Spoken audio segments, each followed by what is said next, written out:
From the red carpet to the streets, beachy waves are everybody's favorite. Now there are a lot of ways of getting them right, but today I'll be sharing my favorite trick with you all to get the perfect beachy wave. Comb your hair to make sure there are no tangles. Take a small section of hair and spray some water on it. Roll the section over your fingers.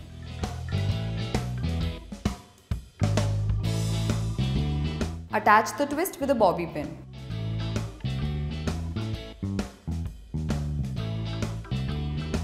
Repeat the same steps till all of your hair is rolled up.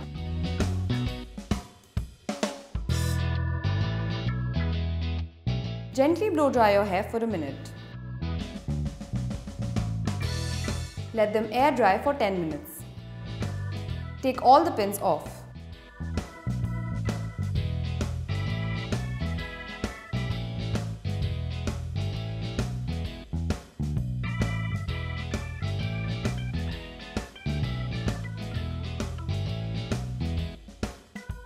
So this is how I get my perfect beachy waves at home. Let me know if you found this video helpful in the comment section below. For any of your fashion, hair or beauty related queries, download the POPxo app and don't forget to subscribe to POPxo TV.